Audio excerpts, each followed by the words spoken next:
लक्ष्मीपुर ठिपी बंद विदेशी मद दुकान रे डुप्लिकेट मद बिक्री सह चढ़ा दर रे मद बिक्री अभियोग आनिले बीजेपी जिला संपादक तथा निर्वाचन संयोजक अगस्ती हालवा। कोरापुट जिला एक आदिवासी अध्युषित लक्ष्मीपुर ब्लॉक प्राय 40,000 लोक बास करत। लक्ष्मीपुर ब्लॉक आदिवासी अध्युषित होइथिले सुद्धा तत्कालीन बीजेडी राज्य सरकार एक ठिपी बंद विदेशी मद दुकान खोली। एही मद दुकान लक्ष्मीपुर रेलवे स्टेशन को लागे रहिथिबा सरकारी बासभवन अवस्थित, जहाँकि खुलमखुला बेनियम भावे विदेशी मद दुकान स्थापन करा जायछि। उक्त मद दुकान रे राता राती बड़लोक हेबा आशारे लाइसेंस प्राप्त मालिक बिहारी लोकंकु आनी मद दुकान लॉज रे देबा सह अखिलेश साहू को मैनेजर रखिथिबारु अखिलेश खुलमखुला एही आदिवासी अध्युषित लक्ष्मीपुर ब्लॉक रे नामक सरकार लाइसेंस ने मद दुकान रो पछपटे डुप्लिकेट प्रस्तुत करी ब्लॉक सारा गाँ को गाँ सप्लाय करुछि।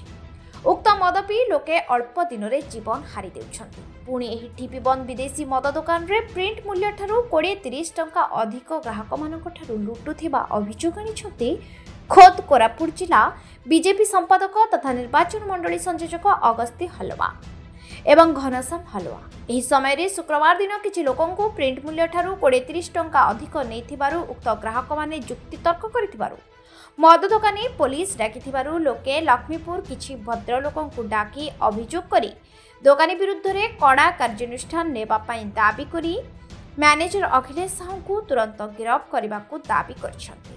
नचेत आगामी दिन में अंचलवासी राजरास्ता को ओह्लाई मद दुकान विरुद्ध रे नाराबाजी देबाकू चेतावनी दैछन्ति अंचलवासी। एवं कोरापुट जिला बीजेपी संपादक तथा निर्वाचन मंडली संयोजक अगस्ती हलवा एवं घनश्याम हलवा। आज्ञा नमस्कार, मो नाम घनश्याम हलवा, मो घर बिरिगुड़ा कॉलोनी, मु आंबेडकर बादी। आज्ञा यहाँ लक्ष्मीपुर गोटे मद भाटी जोटा विदेशी मद भाटी एटा आमे सीधा सड़क जदि कहबा लक्ष्मीपुर रेलवे स्टेशन रु मात्र 50-100 मीटर दूरतार अछि। एठी लोक मानकु मद बिक्री करूचंती, किंतु एठी जो ग्राहक माने आसुचंती से ग्राहक मानकु ए मद दुकान जो अखिलेश बाबू अखिलेश साहूकर जो स्टाफ अछंती से माने बहुत अपव्यवहार करूचंती, असम्मान करूचंती, माने जोटा कि आमे सीधा सड़क कहले मिसबिहेव बोली कहा जाउची। द्वितीय कथा होची एमानकर डुप्लिकेट मद बोली जोटा कहा जाउची, डुप्लिकेट मद से माने निजे तयारी करिकि बिक्री करूचंती बोली ग्राहक माने सेटा कहउचंती। आ सेही मद पी करी से माने मुंडो बथा ये बथा से बथा एमती करी बहुत किछि अलगा प्रकार हमकु जणा पड़ुची बोली कहउचंती। ता सहित एई जो मद दुकान रे मद बिकुचंती प्रिंट रेट जहा रहउची प्रिंट रेट रु अधिक दर रे सेटा चढ़ाव करी बिक्री करूचंती।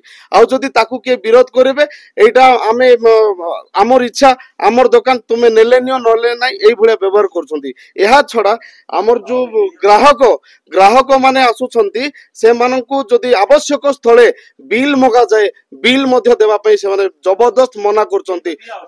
आपका मर्जी है तो ले लो नहीं तो चला जाओ एई भले व्यवहार करूचंती।